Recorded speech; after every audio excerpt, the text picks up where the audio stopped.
Sobat Muwardi, gangguan pendengaran bisa terjadi pada siapa saja, termasuk anak-anak, bahkan bayi baru lahir. Salah satu gangguan pendengaran yang bisa terjadi pada bayi yakni tuli kongenital atau tuli sejak lahir. Bagaimana cara kita untuk mendeteksi gangguan pendengaran pada bayi baru lahir? Saya Dr.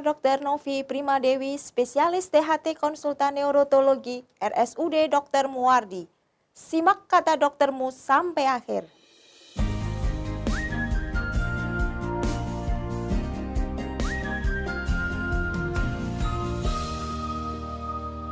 Sobat Muwardi, pernah dengar tuli kongenital?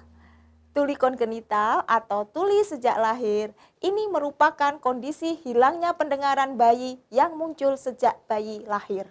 Kondisi ini bisa menyebabkan hambatan perkembangan bicara, berbahasa, kognitif, emosi, dan komunikasi sosial. Beberapa faktor yang dapat beresiko menyebabkan gangguan pendengaran pada bayi baru lahir seperti: pertama, riwayat infeksi virus TORCH atau Toxoplasma, rubella, campak, CMV, dan herpes pada ibu hamil. Kemudian berat badan lahir rendah, yakni kurang dari 2000 gram. Lalu bayi lahir prematur, bayi lahir dengan asfiksia atau nilai Apgar rendah, bayi lahir dengan hiperbilirubinemia, kemudian penggunaan obat yang merusak fungsi saraf pendengaran pada saat ibu hamil, dan yang terakhir, riwayat keluarga dengan tuli kongenital. Gangguan pendengaran pada bayi baru lahir seringkali tidak disadari oleh orang tua. Padahal kita perlu mendeteksi gangguan pendengaran sejak dini, terutama pada bayi baru lahir yang mempunyai faktor risiko seperti yang sudah disebutkan tadi. Agar dapat membantu bayi tertangani dengan cepat dan tepat, serta mencegah komplikasi yang lebih serius, sehingga tumbuh kembang bayi pun dapat berjalan optimal. Jadi, kapan waktu yang tepat untuk dilakukan screening pendengaran? Pada prinsipnya, screening pendengaran kita lakukan pada 1 bulan, 3 bulan, dan 6 bulan kelahiran. Berikut pemeriksaan yang dapat dilakukan untuk deteksi dini gangguan pendengaran pada bayi. Pertama, Otoakustik emission atau OAE. Pemeriksaan ini digunakan untuk mengetahui fungsi dari koklea terhadap adanya stimulasi suara. Ini bisa dilakukan segera setelah bayi lahir.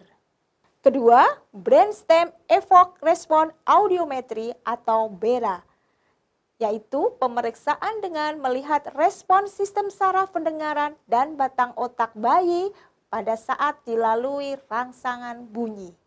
Ketiga, Auditory Steady State Response atau ASSR, yaitu memeriksa rentang, frekuensi, dan intensitas suara yang dapat direspon bayi dan ditampilkan dalam bentuk audiogram.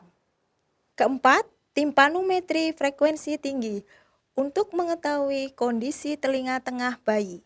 Keempat pemeriksaan ini dilakukan sebelum bayi berusia 6 bulan. Karena golden period bayi mulai belajar bicara di usia 6 bulan. Sehingga dapat segera dilakukan habilitasi pendengaran pada bayi. Apabila terdapat gangguan pendengaran, apa yang harus dilakukan? Habilitatif segera untuk mendukung perkembangan bayi dalam berbicara, berbahasa, dan berkomunikasi, yaitu dengan 1. Penggunaan alat bantu dengar sesuai dengan hasil pemeriksaan. Kedua, auditory verbal therapy, yaitu pendekatan melalui stimulasi pendengaran dengan menggunakan sisa pendengaran yang dimilikinya.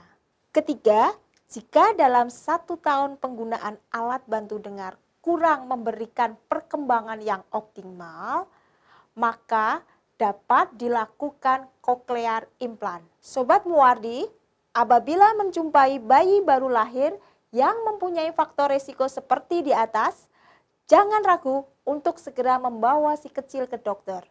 Semakin dini gangguan pendengaran bayi dapat terdeteksi, maka tumbuh kembang bayi pun dapat berjalan optimal. Cukup sekian perjumpaan kita kali ini. Semoga informasi ini bermanfaat untuk Sobat Muwardi semua. Jangan lupa subscribe channel YouTube RSUD Dr. Muwardi dan nyalakan tombol lonceng supaya Sobat Muwardi tidak ketinggalan informasi terkini dari pakar-pakar yang berkompeten di dunia kesehatan. Semoga sehat selalu.